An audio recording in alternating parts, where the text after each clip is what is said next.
Assalamualaikum warahmatullahi wabarakatuh. Perkenalkan, nama saya Aziza Sinta Wan Pratama dengan NIM 2152111134 dari kelas MBS 6D. Di sini saya akan mempresentasikan bisnis plan Glam and Sin aksesoris.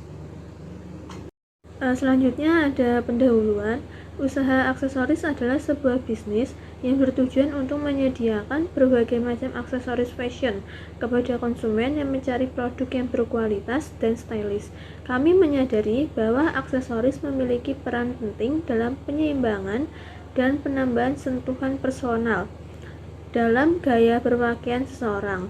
Aksesoris hampir selalu diartikan sebagai fashion aksesoris karena menggunakan aksesoris berarti mengikuti fashion. Berbagai bentuk dan berbagai macam aksesoris selalu dinikmati, khususnya untuk para wanita muda, entah itu untuk penyerasan penampilan, penambahan pemanis busana, ataupun hanya untuk membuat penampilan lebih menarik. Selanjutnya ada analisis strategis. Yang pertama, analisis internasional sumber daya manusia. Usaha ini didirikan oleh 5 mahasiswi yang memiliki semangat dan motivasi tinggi untuk menjalankan bisnis aksesoris. Keberadaan 5 anggota tim memberikan variasi dan kemampuan yang beragam dalam pengelola usaha. Yang kedua adalah keuangan. Modal awal yang diperoleh dari 5 anggota tim mahasiswa dapat digunakan untuk memulai usaha tanpa ketergantungan pada pihak lain. Perlu dilakukan pengelolaan keuangannya, baik untuk memastikan kelangsungannya dan pertumbuhan usahanya. Selanjutnya ada operasional. Usaha ini mengandalkan supplier online dan toko-toko fisik untuk memperoleh bahan baku aksesoris. Proses operasional yang efisien dan efektif perlu diterapkan untuk memastikan ketersediaan produk dan kepuasan pelanggan. Selanjutnya juga ada pemasaran. Pemasaran dilakukan melalui media sosial seperti WhatsApp, TikTok, dan Instagram. Untuk menjangkau target pasar yang lebih luas, diperlukan strategis pemasaran yang kreatif dan terarah untuk meningkatkan brand awareness dan penjualan. Yang terakhir ada kualitas produk. Fokus pada penyediaan aksesoris dengan kualitas baik dan harga terjangkau untuk memenuhi kebutuhan konsumen. Perlu terus dilakukan inovasi produk dan memperhatikan umpan balik pelanggan untuk meningkatkan kualitas produk. Yang kedua adalah analisa eksternal. Yang pertama, lingkungan industri. Industri aksesoris fashion merupakan industri yang cukup prospektif dengan respon positif dari masyarakat. Tingginya minat masyarakat terhadap aksesoris fashion menjadi peluang bagi usaha ini untuk berkembang. Selanjutnya ada persaingan. Persaingan dalam industri aksesoris fashion cukup ketat dengan banyak pesaing yang menawarkan produk serupa. Diperlukan strategi pemasaran yang efektif dan diferensiasi produk untuk bersaing dalam pasar yang kompetitif. Selanjutnya ada perubahan tren mode. Industri fashion cenderung mengalami perubahan tren yang cepat, mempengaruhi permintaan pasar terhadap produk aksesoris. Usaha ini perlu responsif terhadap perubahan tren mode dan mampu mengikuti perkembangan terkini. Ada juga kondisi ekonomi. Daya beli masyarakat yang relatif tinggi terhadap produk aksesoris dapat menjadi peluang untuk meningkatkan penjualan. Perubahan kondisi ekonomi seperti inflasi atau fluktuasi harga dengan mempengaruhi permintaan pasar terhadap produk aksesoris. Yang terakhir ada perubahan kebijakan pemerintah. Perubahan kebijakan terkait perdagangan atau pajak dapat mempengaruhi operasional dan biaya usaha. Usaha ini perlu memantau perkembangan kebijakan pemerintah yang dapat berdampak pada bisnis aksesoris mereka. Selanjutnya ada analisis kompetitor. Toko reply, harga produk dari 10.000 sampai 150.000 dapat dikirim di luar kota. Khusus reseller ada harga khusus. Media penjualan berupa Instagram, TikTok, Shopee, Tokopedia, dan toko offline. Harga relatif mahal dan kualitas produk berbeda. Ada juga toko Win Solo. Harga produk dari 5.000 sampai 300.000 dapat dikirim luar kota. Memiliki member card. Khusus reseller ada harga khusus. Media penjualan berupa WA, TikTok, Instagram, dan toko offline. tidak memiliki marketplace. Selanjutnya ada analisis SWOT. Yang pertama, kekuatan. Produk diferensiasi menyediakan aksesoris yang unik dan berbeda dari produk pesaing, peningkatan daya tarik produk.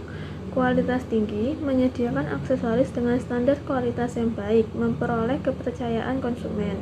Yang terakhir adalah jaringan distribusi luas, memiliki jaringan distribusi yang luas melalui media sosial, memperluas jangkauan pasar dan mengurangi biaya distribusi. Yang kedua adalah kelemahan. Pesaing ketat, industri aksesoris yang kompetitif memerlukan usaha ekstra untuk tetap bersaing. Biaya awal tinggi, modal awal yang cukup besar dapat menjadi hambatan dalam pengembangan usaha. Yang terakhir adalah ketergantungan pada tren. Ketergantungan pada tren mode dapat membuat usaha rentan terhadap perubahan pasar. Yang ketiga ada peluang. Peningkatan minat masyarakat terhadap fashion. Masyarakat yang semakin peduli dengan penampilan dapat menjadi peluang untuk meningkatkan penjualan. Yang kedua, kerjasama dengan influencer. Kerjasama dengan influencer lokal dapat meningkatkan eksposur merek dan terjangkau pasar yang lebih luas. Yang ketiga adalah ekspansi produk.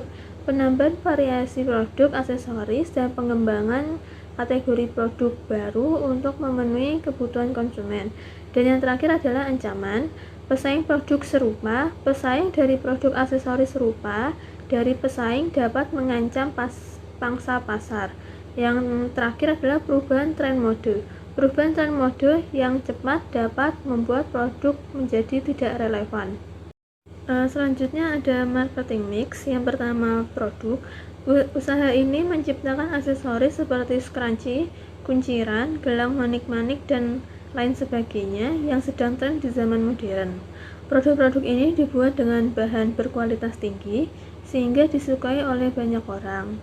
Yang kedua ada price atau harga. Perusahaan memiliki kemampuan untuk menentukan harga yang lebih baik dibandingkan pesaing.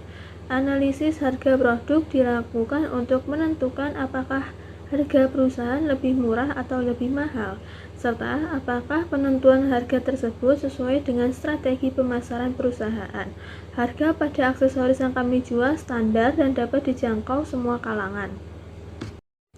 Yang ketiga ada place atau tempat. Target pasar utama aksesoris ini adalah wilayah Kartasura dan sekitarnya. Penjualan dilakukan secara online maupun offline untuk memudahkan konsumen dalam pembelian produk. Yang keempat ada promosi atau promotion. Perusahaan melakukan promosi produk dengan efektif untuk meningkatkan kesadaran dan minat konsumen terhadap produk yang kami tawarkan. Yang kelima ada people atau orang. Dalam analisis strategi pemasaran, aspek demografis, geografis, dan psikologis dalam perilaku konsumen dipertimbangkan. Produk aksesoris dapat digunakan oleh berbagai kalangan, dari perempuan, tua, maupun muda, dari jenjang SD sampai mahasiswa. Yang keenam ada proses penjualan dilakukan secara online maupun offline untuk memudahkan konsumen dalam pembelian produk. Yang terakhir ada bukti fisik. Produk aksesoris dibuat dengan bahan berkualitas tinggi sehingga memiliki bukti fisik yang menarik bagi konsumen. Yang B untuk aksesoris lainnya seperti jepit rambut, kipas, kacamata, jedai, dan lain-lainnya, kami tidak memproduksi sendiri. Kami mengambil barang dari toko grosir aksesoris. Produk aksesoris kami pilih dengan cermat dari toko grosir terpercaya dan berkualitas. Dengan mengambil aksesoris dari toko grosir, kami dapat menawarkan harga yang kompetitif kepada pelanggan kami. Manajemen inventaris akan dilakukan secara cermat untuk menghindari kekurangan stok. Selanjutnya ada rencana keuangan. Harga jual produk yang pertama kipas karakter harganya 4.500, kipas lipat kecil 4.000, kipas lipat besar 6.000, kaos kaki 3.500, 3 picis 10.000, jepit rambut 3.500, scrunchie 2,5, scrunchie crinkle 4.000, kacamata 10.000, kacamata bulat 4.500, kaca lipat kecil 6.000, sisir 5.000, kunci rambut 3 picis 2.000, gelang mutiara love 4.500, gelang mutiara flower 5.000, gelang mutiara candy 3.500, scrub HP 5.500, scrub HP mutiara 8.000, beauty blend 3.000.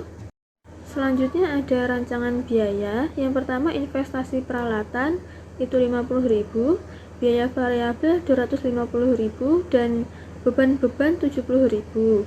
Jadi totalnya 370.000. Selanjutnya ada profil margin.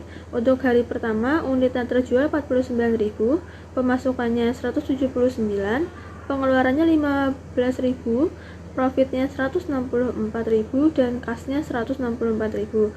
Untuk hari keduanya unit terjual 59, pemasukan 204, pengeluaran 15.000, profit 189.000 dan kasnya 189.000. Jadi total untuk 2 hari itu ada 353.000.